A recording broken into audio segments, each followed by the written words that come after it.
Hello everyone, this is Dheeraj Suri and I welcome you all in Dheeraj Suri classes. So now today we are going to start the solution of question paper of ISI MSQE PEB 2021. ठीक है जी, 2021 ISI MSQE solve करना start करते हैं जी आपके साथ.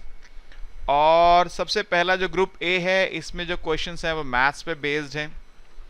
तो आइए start करते हैं. पहला क्वेश्चन, सबसे पहला क्वेश्चन आपके सामने ये है. Question number 1, let f such that r to r be a continuously differentiable function which has at least 3 distinct zeros. देखिए, जब आपने क्वेश्चन पढ़ा और आपको नजर आया कि उसने जीरोस की बात करी है, मतलब रूट्स की बात करी, तो या तो वहां पर रोल्स थ्योरम लगने वाली है, या वहां पर मीन वैल्यू थ्योरम लगने वाली है, या वहां पर इंटरमीडिएट वैल्यू थ्योरम लगने वाली है. और ये तीनों हमने आपको डिटेल में अलग अलग लेक्चर्स में पढ़ाई है और इसके बहुत सारे क्वेश्चंस भी कराए हैं प्रैक्टिस. ठीक है, तो ये क्वेश्चन मुझे लगता है कि आप इजीली इसको अंडरस्टैंड कर पाएंगे, और जिन्होंने वीडियो ध्यान से करी थी वो क्वेश्चन को पढ़ के अपने आप से भी सॉल्व कर सकते हैं. तो 3 जीरोस हैं इसके, मतलब 3 रूट्स हैं कम से कम fx के. let g such that r to r be defined as gx is equal to e power x by 2 into fx for all x belongs to r. prove that g has at least 3 distinct zeros. अरे भाई बहुत ही आसान, सरल, easy, क्या कहें और इसके लिए क्या एडजेक्टिव यूज किया जाए. देखिए, कहा उसने कि fx के कम से कम 3 रूट्स हैं.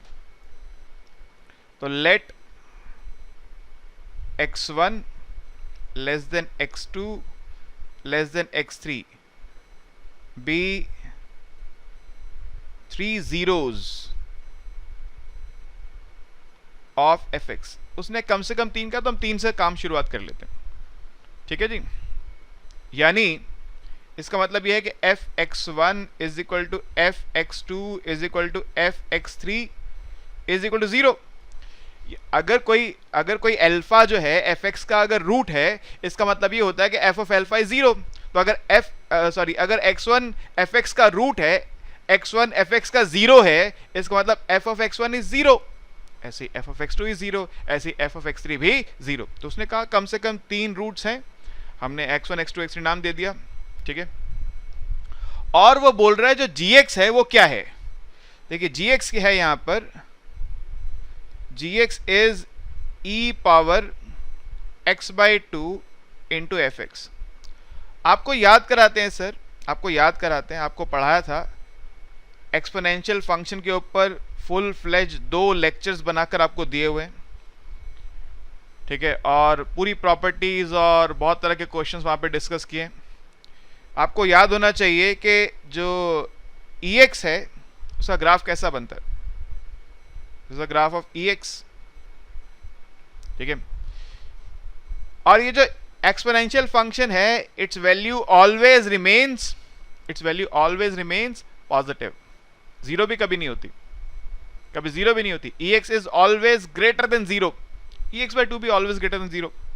ठीक है, हम कहेंगे क्या, since ex by 2 is always greater than 0, so when fx is 0 then gx is also 0.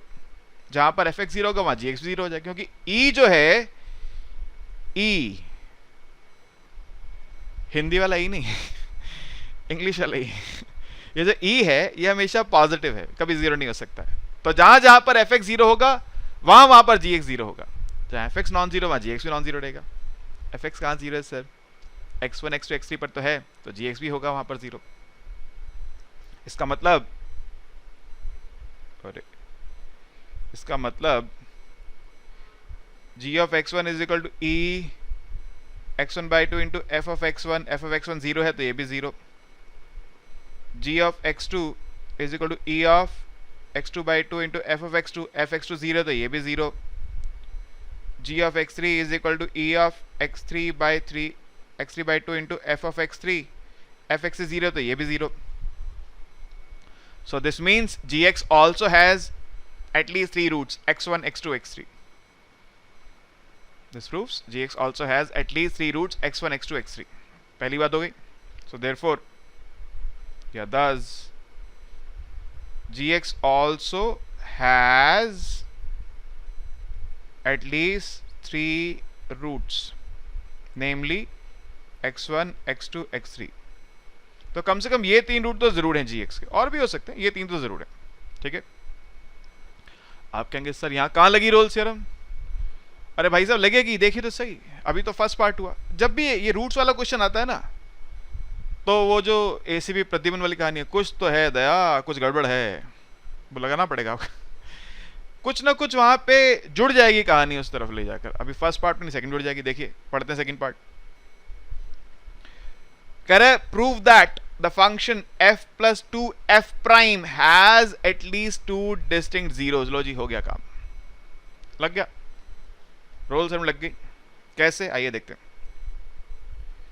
देखिए gx क्या है? gx है e power x by 2 into f x. तो g डैश x क्या होगा? इस पर लगेगा product rule, e x by 2 as it is, f x का f dash x plus f x as it is, e x by 2 का e x by 2 into x by 2 का 1 by 2. यहाँ से मैं e x बाई 2 अगर common ले लूँ तो I am left with f prime plus f into half, 2 एल्सियम ले लीजिए, और बाहर आ जाएगा half into E x by 2 times 2f prime plus f. तो वो जो 2f प्राइम प्लस f है बेसिकली वो g प्राइम से बनता है. और यहां पे फिर से वही बात है कि e x बाई 2 तो हमेशा पॉजिटिव है, तो जहां पे 2f प्राइम प्लस f 0 होगा वहां g डैश 0 होगा. तो लिख देते हैं इस बात को भी, since e x by 2 is positive, so therefore g prime is 0 at all those points at which 2f prime plus f is 0. तो जहां पे 2f prime plus f 0 होगा वहीं पर g prime भी 0 होगा. ठीक है, कोई दिक्कत तो नहीं, समझ गए इस बात को. अब सवाल ये है कि ये 2f प्राइम प्लस f के 2 रूट्स होने चाहिए, यानी g प्राइम के 2 रूट्स होने चाहिए. आइए चेक करते हैं. देखिए आप जानते हैं since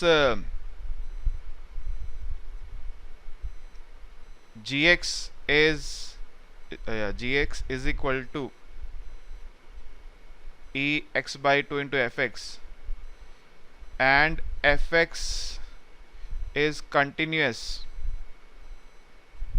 and differentiable, also ex by 2 is continuous and differentiable, therefore gx is continuous and differentiable.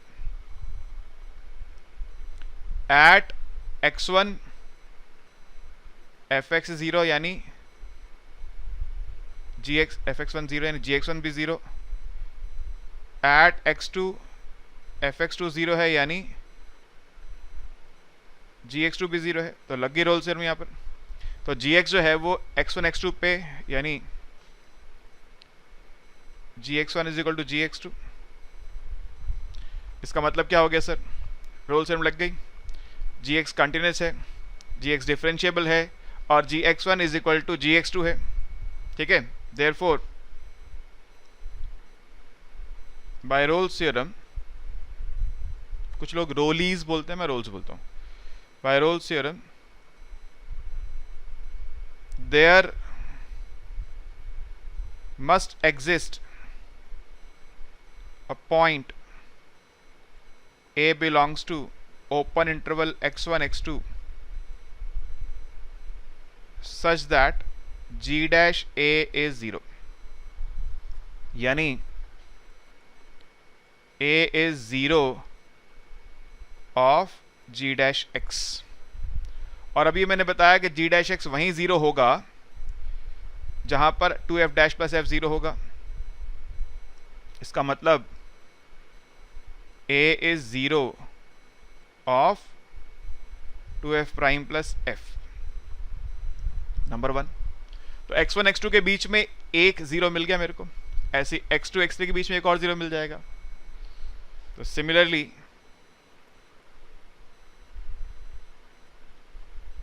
gx2 is equal to gx3 is equal to 0. So by Rolle's theorem, there must exist a point B belongs to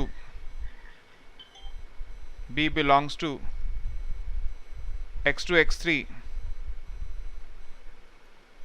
such that g dash b is 0, यानी b is 0 of g dash x। तो यानी इसका मतलब b अगर g dash x का 0 है तो 2f dash plus f का भी 0 है। This means b is 0 of 2f prime plus f। तो अगर fx के 3 रूट्स हैं तो 2f डैश प्लस f के 2 रूट्स तो आ जाएंगे, और अगर fx के 3 से ज्यादा रूट्स हैं तो इनके 2 ज्यादा रूट्स आ जाएंगे। अब लिख दो इस बात को।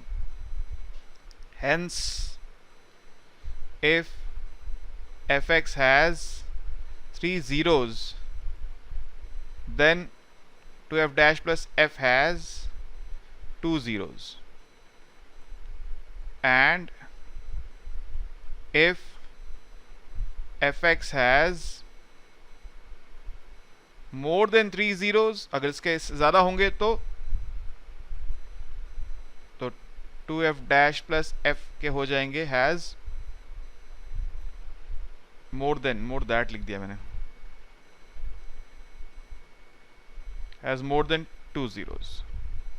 तो अगर fx के 2 जीरो हैं, सॉरी fx के अगर 3 जीरो हैं तो gx के 2 जीरो, gx मतलब 2f डैश प्लस f के 2 जीरो होंगे, और अगर fx के जीरोस 3 से ज्यादा हैं तो इसके 2 से ज्यादा हो जाएंगे। ये प्रूव करना था कि 2f डैश प्लस f के एटलीस्ट 2 जीरोस हैं।